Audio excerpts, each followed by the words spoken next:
So we're going to start talking about related rates, which is basically taking implicit derivatives and putting them into word problems. So before we get into the actual application, let's just practice some of our differentiation. So if we're given that y equals x cubed plus 2x, we want to find dy dt when x is equal to 2, given that dx dt is equal to 3. So we're supposed to take the derivative with respect to t rather than x.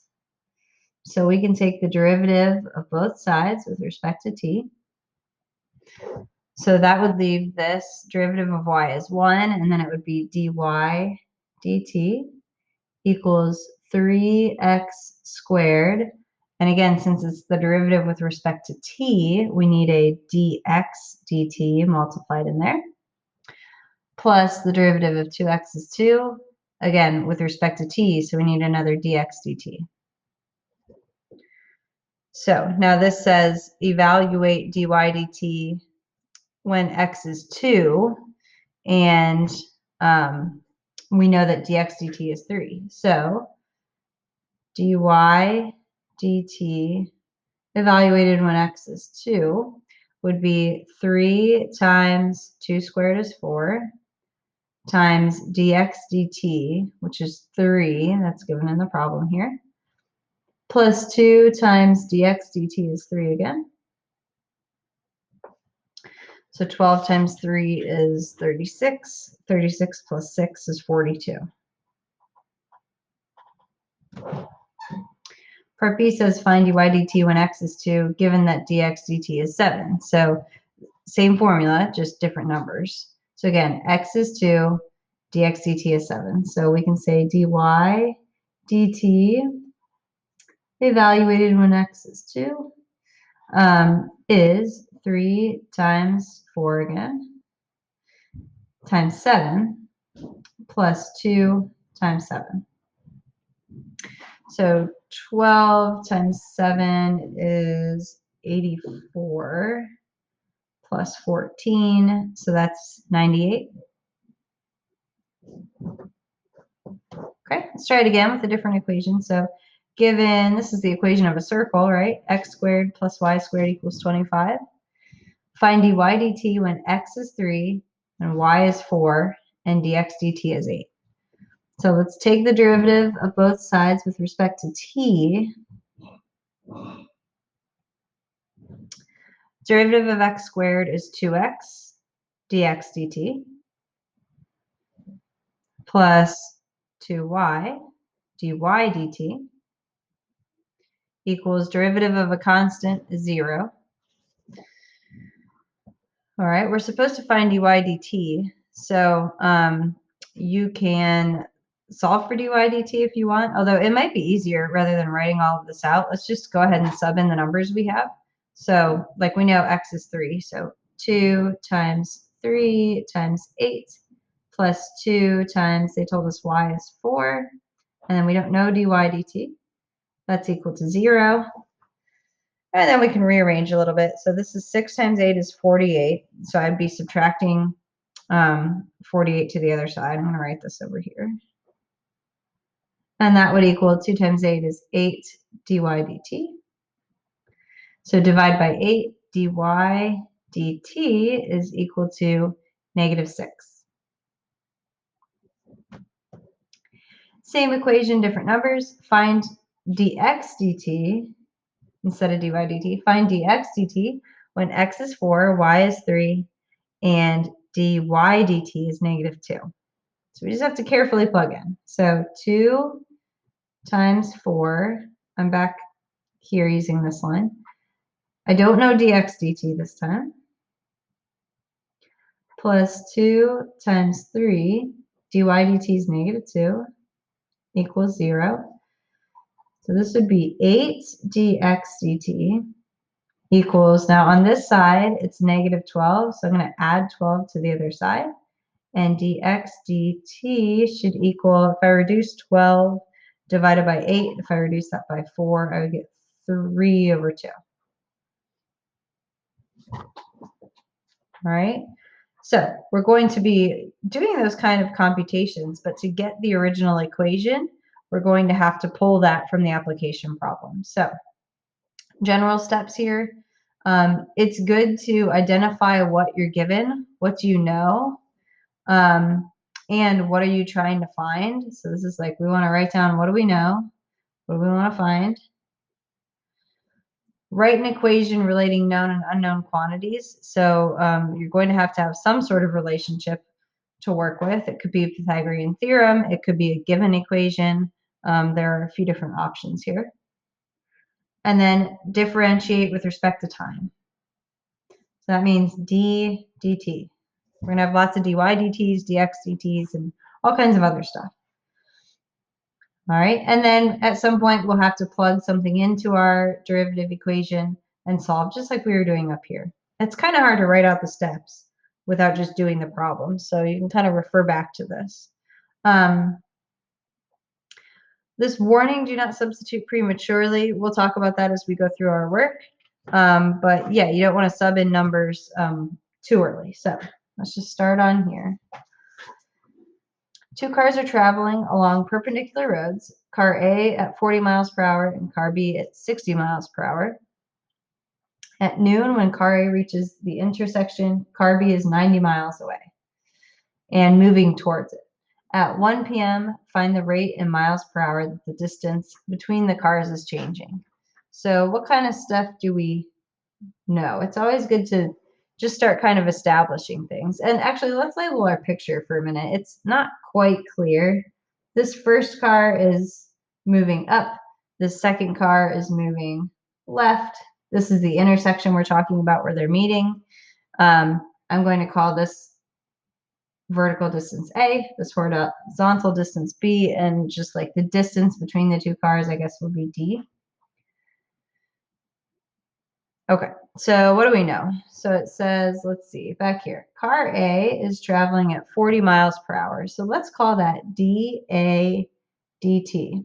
The derivative, or the rate, the velocity of car A with respect to time, is equal to 40. I like to label it, just to keep that in my head, miles per hour. And the direction they're traveling is important. Car A is going up, so I made that positive. I also know that dB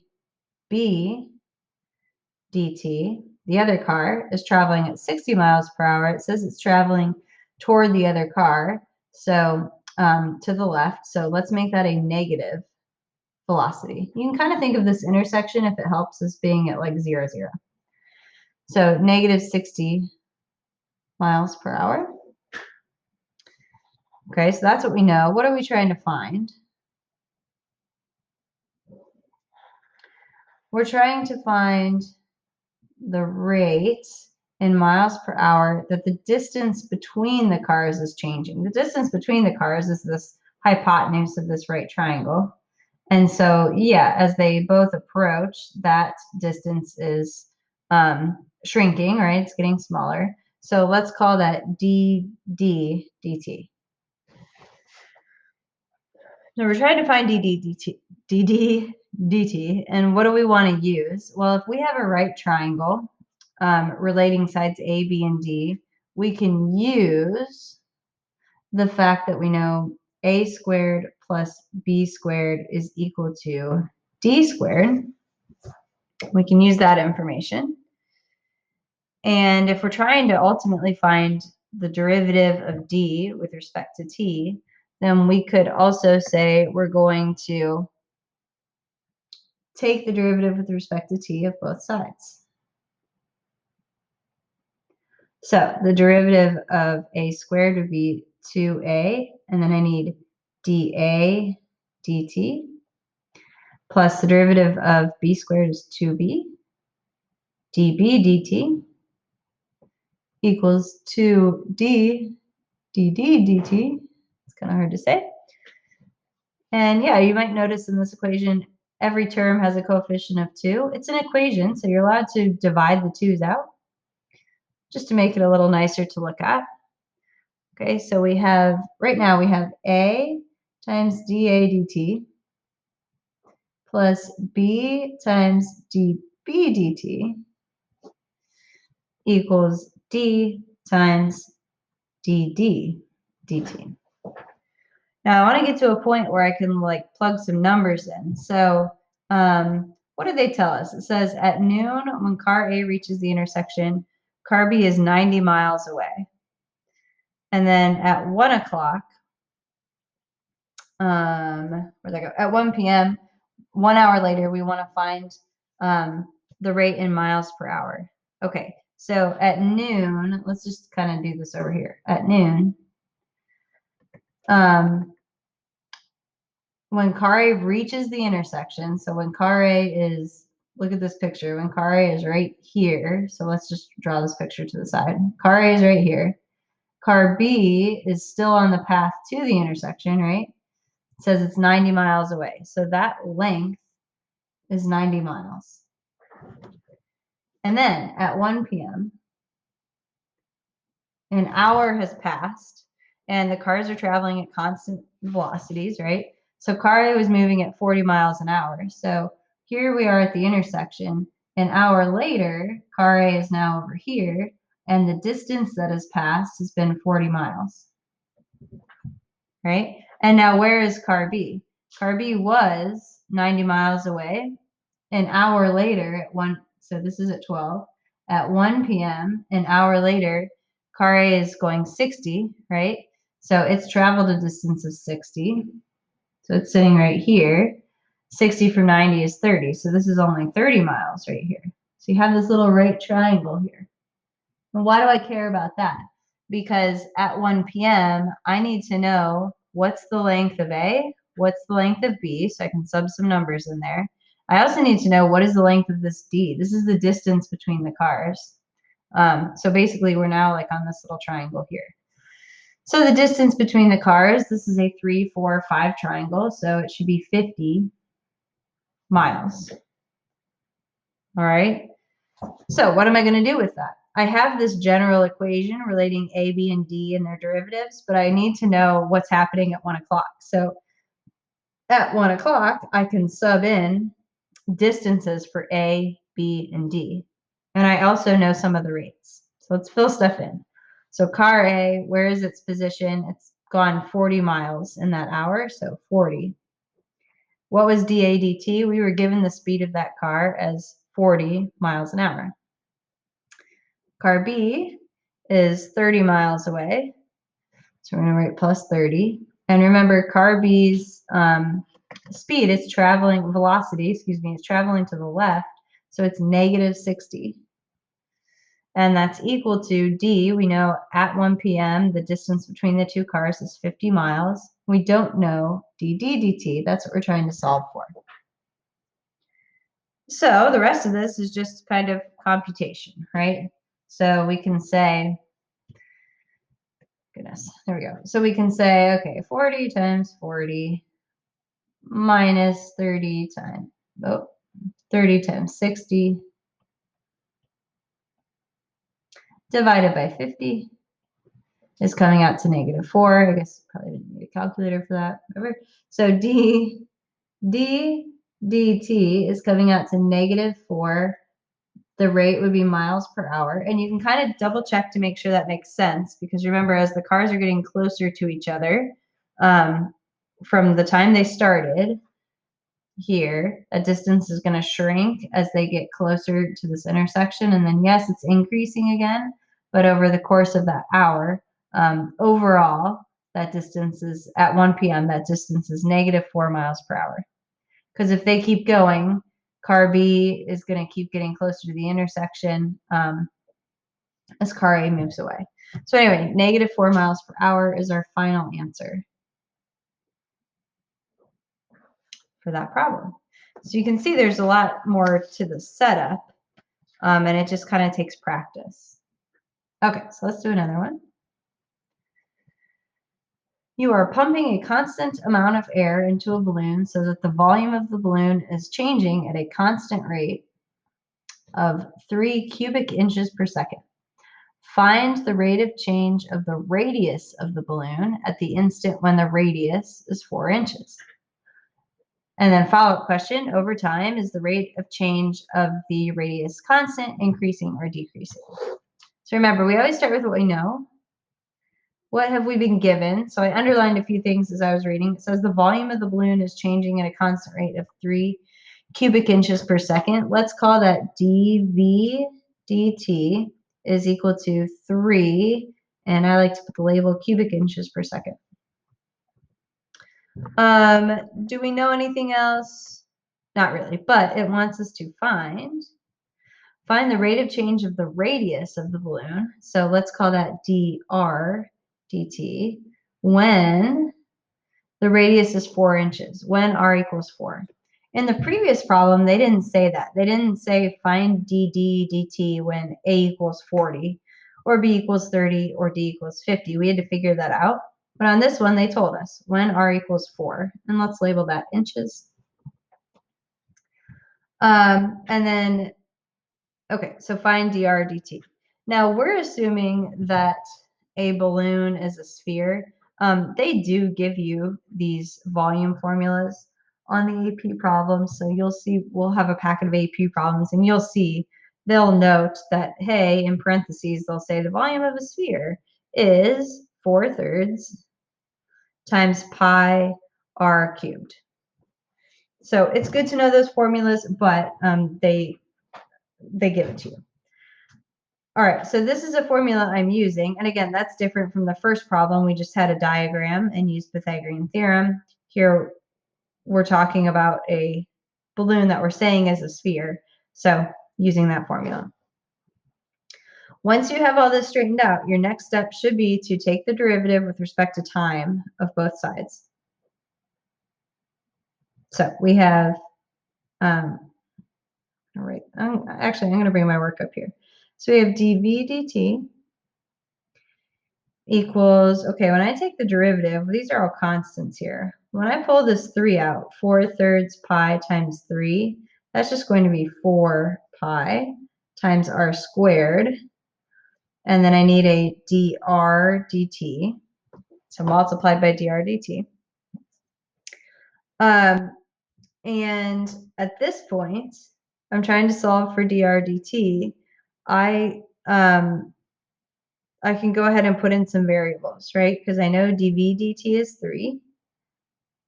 I'm supposed to find dr dt when r is 4. Okay, so I can put in 4 for r.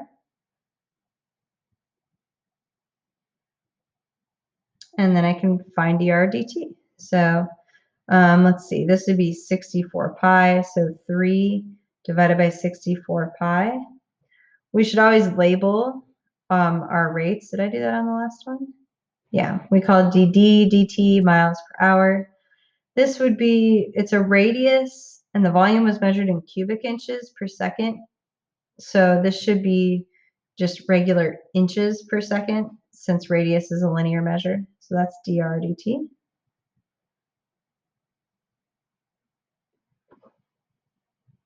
All right. There is a follow-up question to this. Over time, is the rate of change of the radius, the rate of change of the radius, is dr dt constant, increasing, or decreasing? So how could we figure that out? Before we subbed in a number, so here we put in a value for dv dt, and we put in a value for r. Now dv dt is constant, so we can put in a value for that. But just in general, the equation for dr dt is 3, which is dv dt, divided by 4 pi r squared. So you wouldn't put the 16 in there. That was that warning about, like, don't sub in too early. And so if I want to know if the rate of this derivative is changing, how is it changing? I should take the derivative of that, right? I should find the second derivative of the radius with respect to time. And maybe that can give me some information. So remember, this is like saying 3r to the negative 2 over 4 pi. So when you pull that negative 2 out, you're going to have the negative 2 and the 4 are going to reduce. So that's going to be negative 3 over 2 pi, and then it'll be r to the negative third, so r cubed in the denominator. And now this second derivative is always negative, because if we're talking about a radius of a balloon, we're only going to be plugging in positive values for r. So for any r greater than 0, second derivative, dr dt, second derivative of that, is less than 0. So dr dt is decreasing. Now think about it logically. We're talking about a balloon, and if you're blowing up a balloon, think about it like when it first blows up, it expands really fast, and then the more you blow it up, the slower it kind of gets because it's reaching its breaking point. So it makes sense that the speed at which that radius is changing kind of slows down over time. And by the way, you could write your notation like this for the AP test. It's actually encouraged to kind of use mathematical notation that makes sense, rather than writing like paragraphs just to explain something that can be done pretty quickly. Okay, next one. All edges of a cube are decreasing at a rate of 0.2 inches per year. Interesting.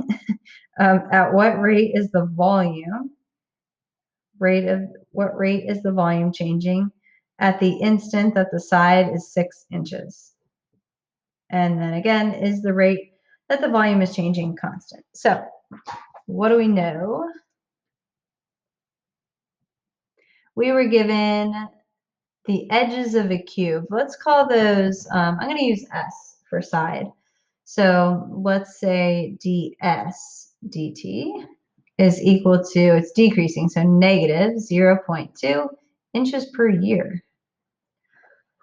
They want us to find the rate that the volume is changing, so dv dt. Oops, it's not equal to anything yet. Find dv dt when it says the instant that the side is 6 inches, so when s equals 6 inches. The reason I take time to write these labels is because if they had slipped in like 6 feet or something, but my rate was in inches per year, I would need to change feet to inches. So you want to make sure these units always match. And then what should I use? We're talking about volume of a cube. So volume of a cube is just volume equals side times side times side, right? Side to the third power. That's volume of a cube.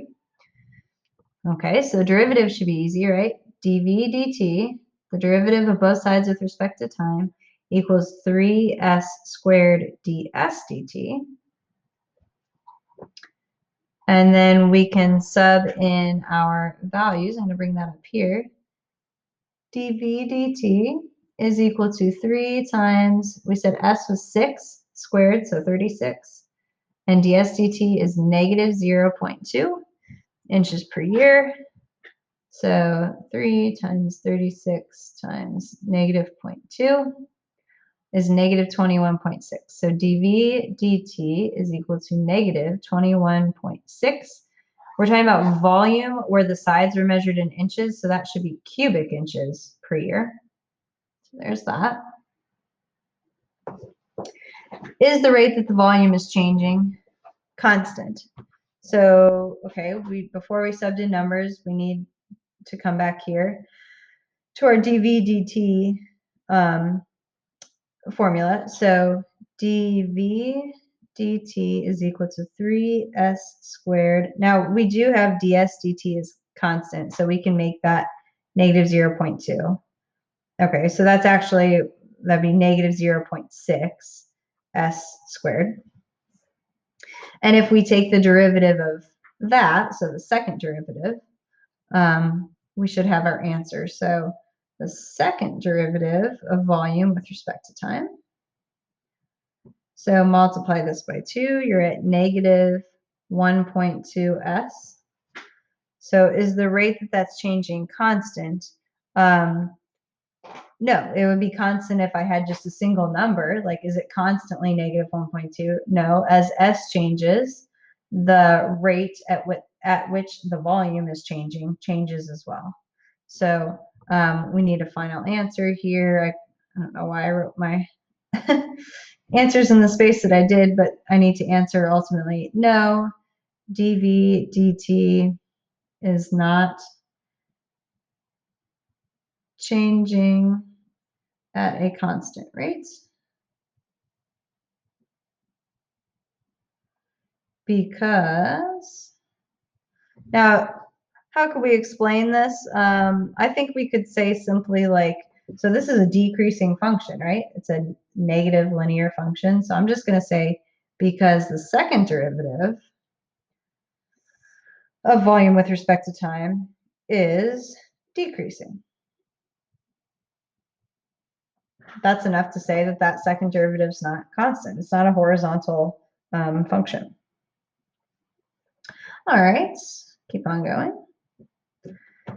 A point is moving along the graph of the ellipse 16x squared plus 9y squared equals 3600. So there's probably the equation I'm going to use. If dy dt is negative 32 units per minute, find dx dt when x is 3 and y is greater than 0. So we'll think about that in a minute. This is kind of like the first few problems we did, just with some context. So we already know, I can go through the know and the use stuff, but they kind of already spelled it out. So no, we know dy dt is negative 32 units per minute. And we want to find dx dt when x is 3, y is positive. And we're going to use the equation they gave us, 16x squared plus 9y squared equals 3600. So my next step is to take the derivative with respect to t of both sides.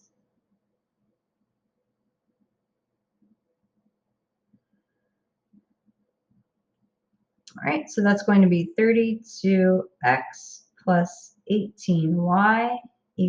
Oh, goodness.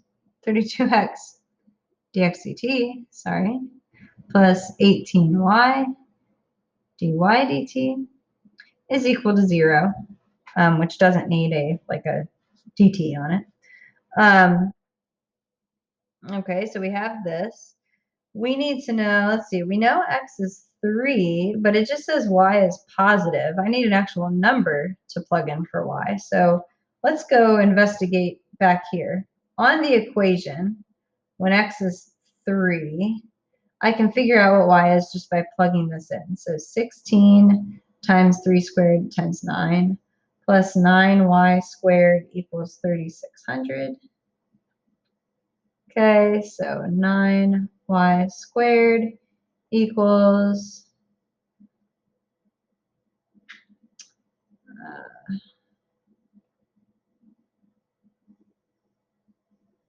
equals this.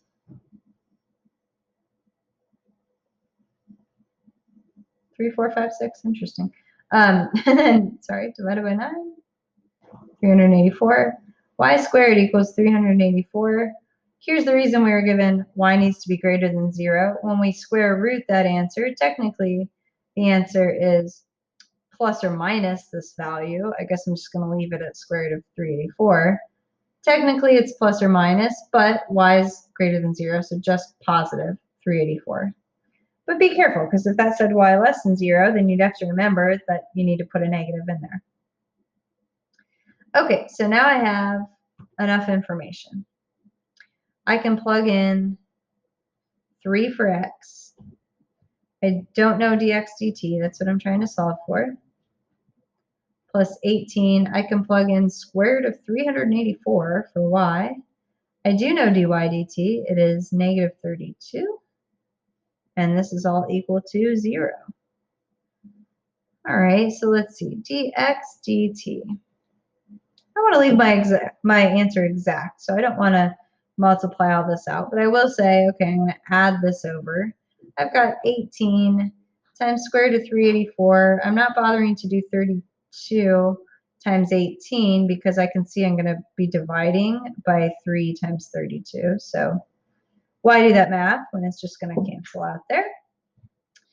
And 18 divided by 3 is 6, so this came out kind of nicely. dx dt is equal to 6 square root of 384, and my units would be units per minute, which matches what dy dt was.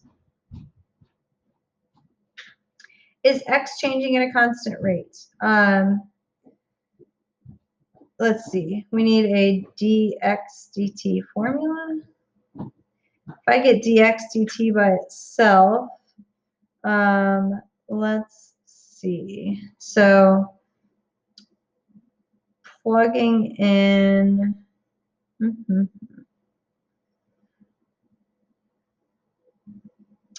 plugging in, let's see, when x is 3.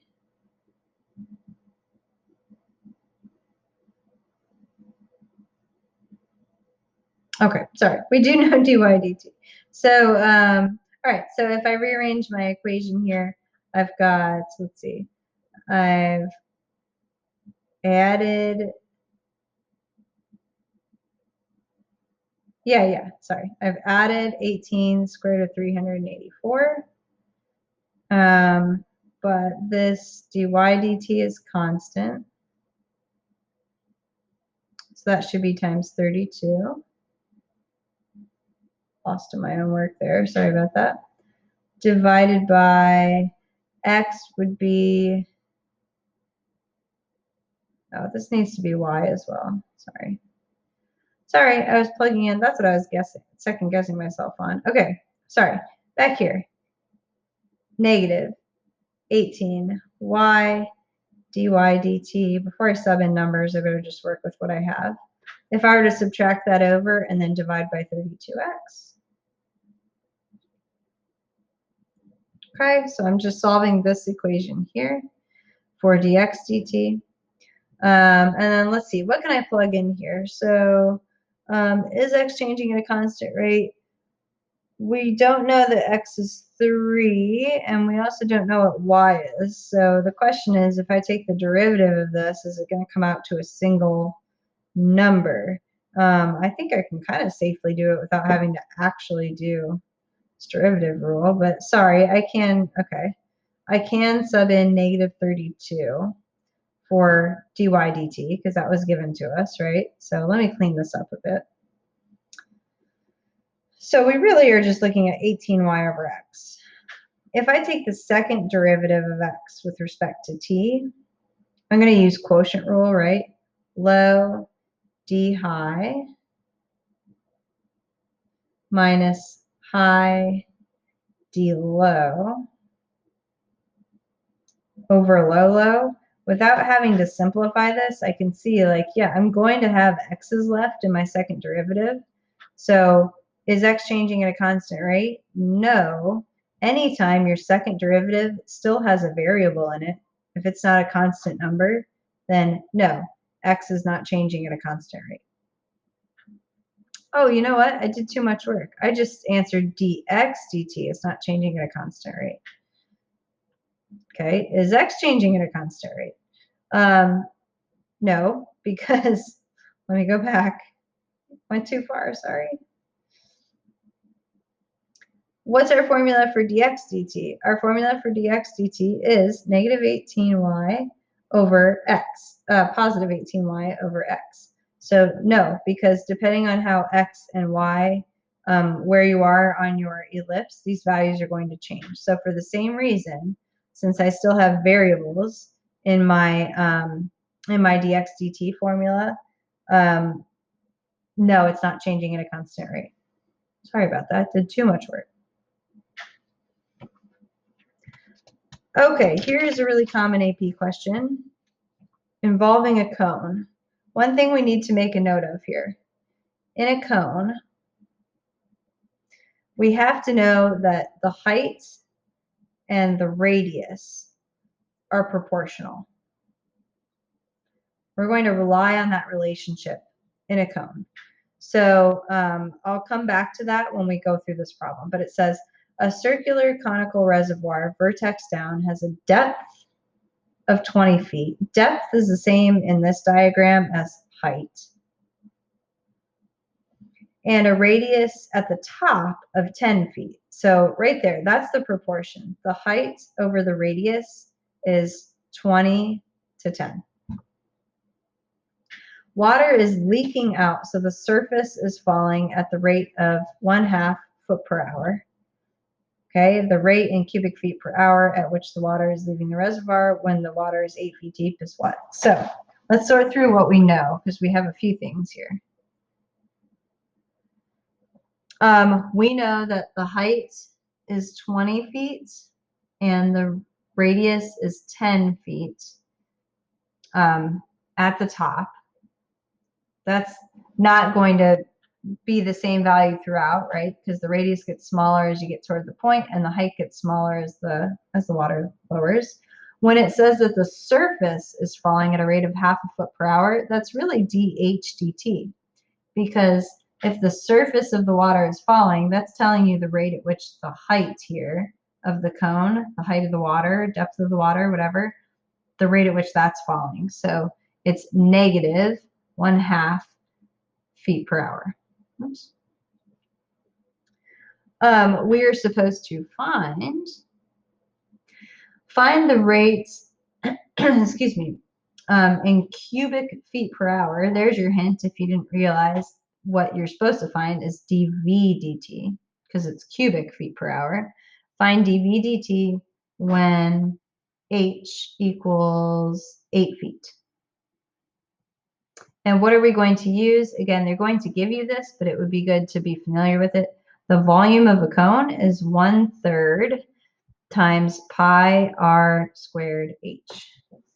Kind of makes sense, right? Because a cylinder is pi r squared, the circular base, times the height, and a cone is not quite a full cylinder, right? So that's kind of where the 1/3 comes in. All right, so let's start how we normally do. We would take the derivative with respect to t, and we have to be careful because there's some product, oops, dt. There's some product rule going on in here, right? We have,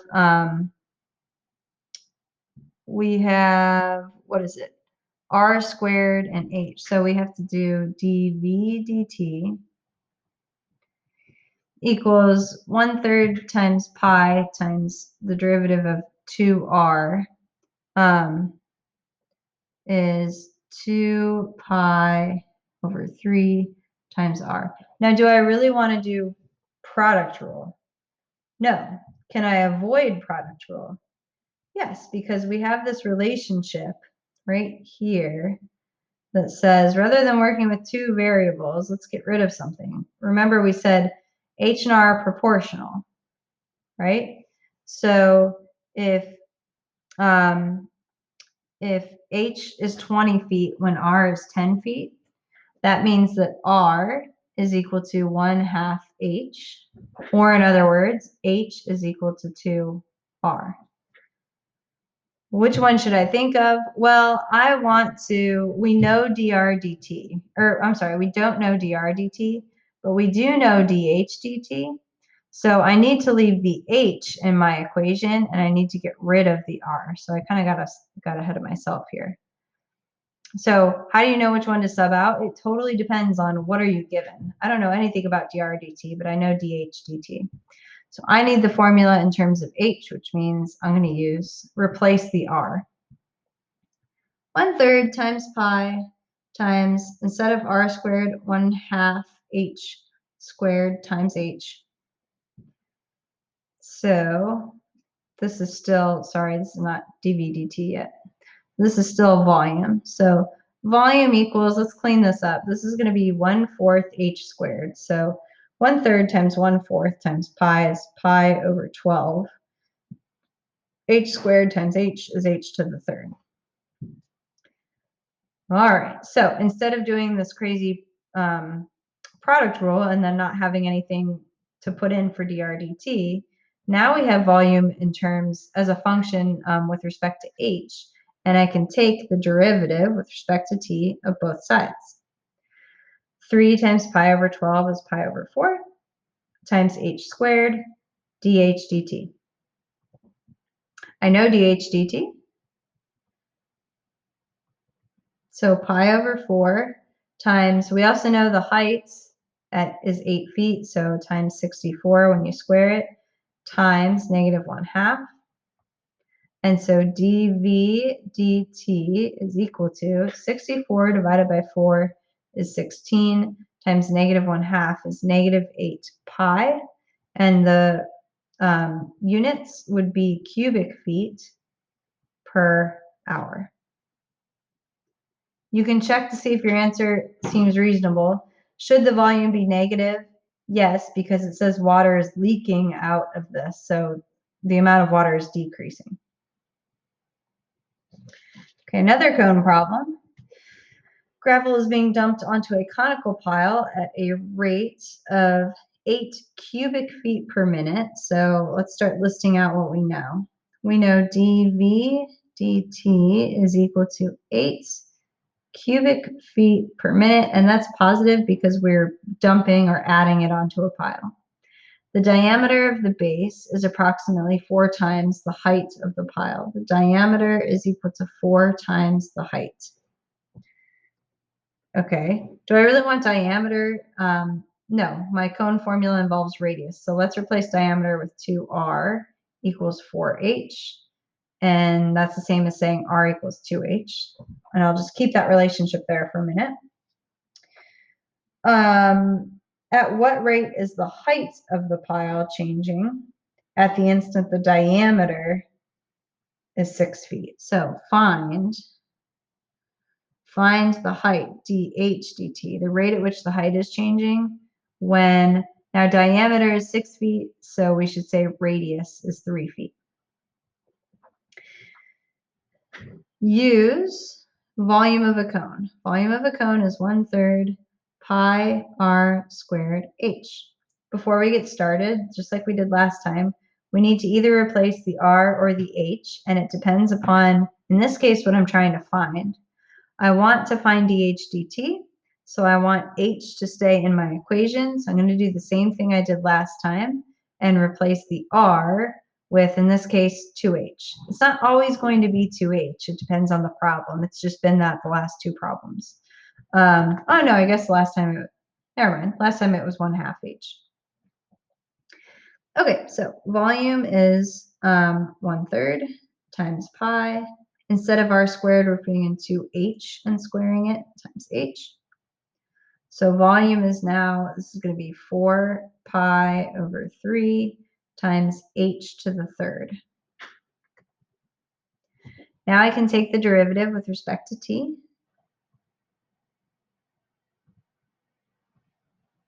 So this is dv dt equals, when I pull the 3 out, it's going to cancel with this 3, 4 pi h squared dh dt. Now that I've taken the derivative, I want to sub in my values. So that warning too, by the way, another time where you shouldn't put in your numbers. You don't want to sub in your numbers for r into the equation before you've taken the derivative. So that's where you have to be careful. Okay, so we know dv dt is constant. That's 8. We are plugging in when r is 3. Now I don't have an r to plug into, but remember we have a relationship here. When r is 3, what is h? When r is 3, h is 3 over 2. Okay, so I'm putting in 3 over 2 for h and squaring it. So 9 over 4. And then I'm trying to find dh dt. Well, these 4's are going to cancel. So it's going to be 8 divided by 9 pi. We'll just leave our answer exact. This should be measured in feet per minute because height is a linear measure. So it's not cubic or square or anything like that. All right.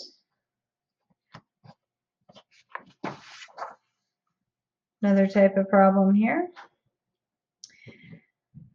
A man 6 feet tall walks at a rate of 5 feet per second toward a light that is 20 feet above the ground. At what rate is the tip of the shadow moving when he is 10 feet from the base of the light? There's kind of a similar triangle going on here. I just want to label a couple things. The light is 20 feet. That's fixed, right? The light's not getting bigger or smaller. The man is 6 feet tall. That's fixed. He's not getting taller. His shadow is on the ground. It's not floating here in the air. So this is the shadow down here. At what rate is the tip of the shadow moving when he's 10 feet from the base of the light? So let's add to this picture. So at some point, let's say at this point that he is right now, he's 10 feet from the base of the light, right? From here to here. His shadow is another, let's just call it this distance from the light to the end of the shadow. Let's call that S for shadow. And then whatever this actual shadow length is, that's like S minus 10. I'm sorry, that's S minus, that's S minus X, because X could be any sort of distance in here. So depending on where he is, the length of the shadow would be S minus X. At a particular spot, I can say it's S minus 10. But in general, I have this similar triangle set up. So if you don't like that picture, let me expand it out into two of them. So we have one where we're at 20 and S. And then we have another triangle that's, when he gets closer, that's smaller. This is still 20, and this base is 10. And the tip of our shadow here, this is our guy down here, the tip of his shadow here is still our little S minus X distance. Okay, so what do we know? What we're given is the rate at which he's walking. So dx dt, that's the horizontal distance that he's walking, right? So dx dt is 5 feet per second. He's going toward a light. I'm going to say left. So that's negative 5 feet per second. And we're trying to find the rate, at what rate is the tip of the shadow moving when he's 10 feet from the base of the light. So I'm going to call that ds dt, because the tip of the shadow would be this length of s, which could be changing, as he's walking closer. So find ds dt when our actual distance from the light, so x, is equal to 10 feet. And what can I use? If we have similar triangles, we can kind of set up a proportion that says like, let's say 20 over S, so the vertical leg over the horizontal leg, 20 over S should be equal to, there's this other little triangle. Sorry, I don't know what that second triangle was that I was drawing. The guy is 6 feet tall and he's some certain distance. His shadow and the X distance that he is from the light would leave the shadow length at S minus X. But anyway, so 20 over S should equal 6, the vertical leg of the guy standing here, divided by the horizontal leg, length of the shadow, S minus X. And then we can cross multiply, right? So we can say 20S minus 20X should equal 6S. And we can get our S's together. So let's see, I'm going to subtract 6x to make it 14s and add 20x to the other side. And then I can take the derivative with respect to t.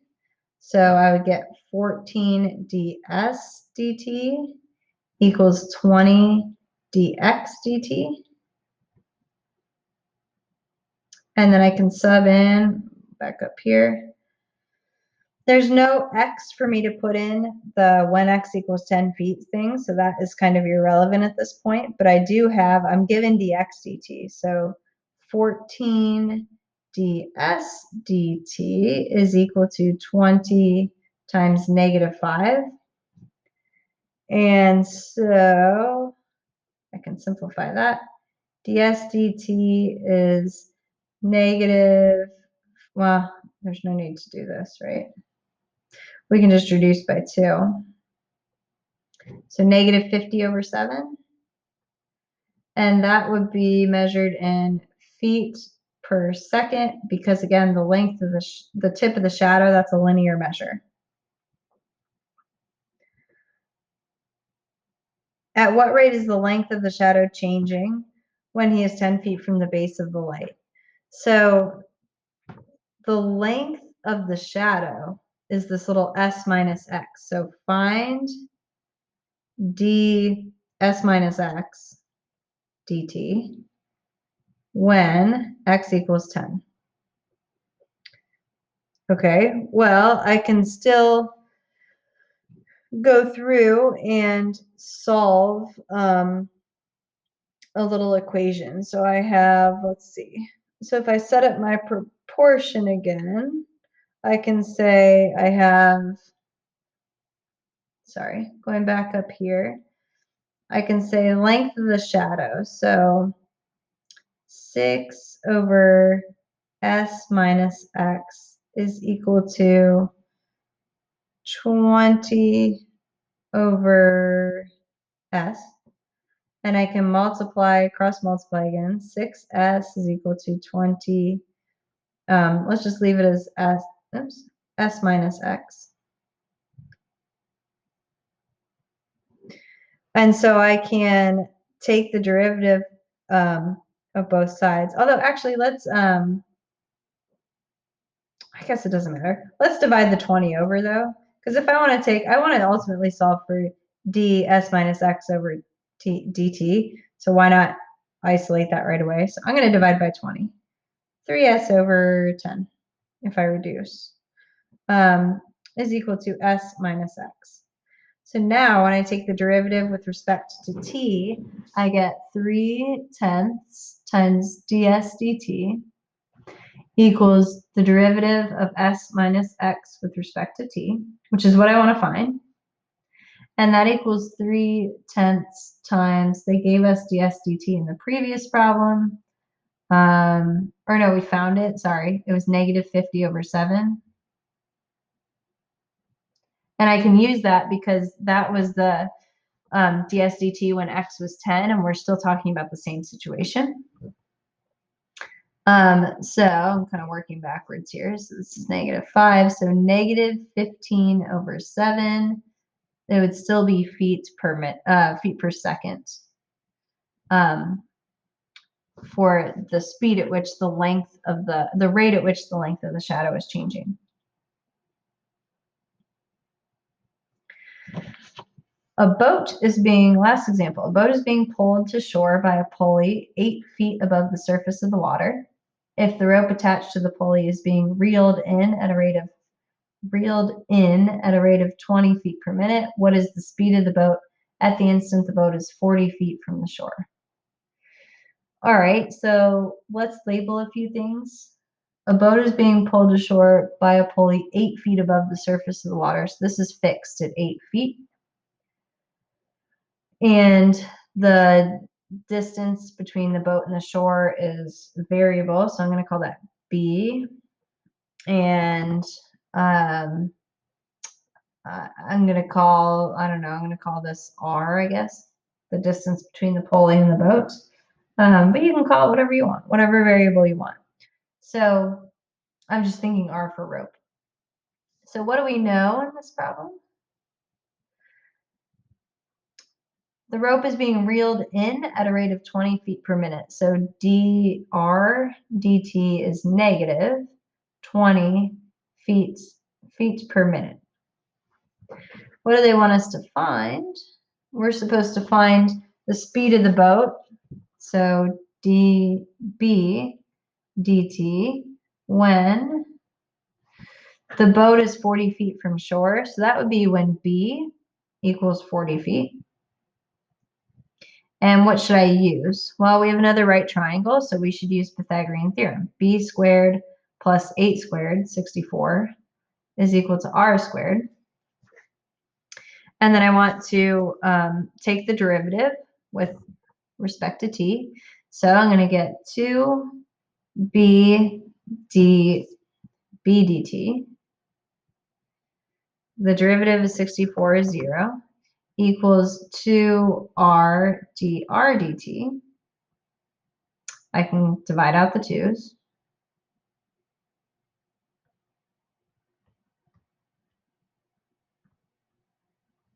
And then I'm given dr dt. I'm given b is 40. I'm not given r, but I can figure out r, right? Because when b is 40, we have 8, 40. We can figure out r using Pythagorean theorem, right?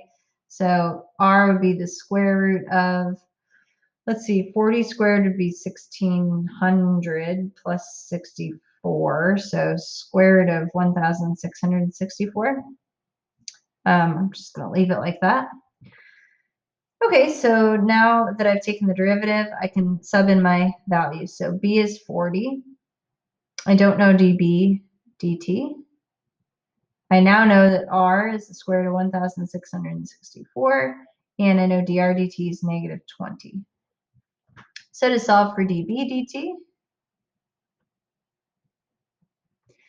when I divide by 40, the negative 20 over 40 will reduce to negative 1/2. So this is negative square root of 1664 over 2, and the label would be feet per minute. That's that speed of that boat. All right, so I think the most confusing related rates are these similar triangle ones. We have more practice on that in our homework tonight, and we will keep practicing this for another day or two before we take a quiz over it. All right.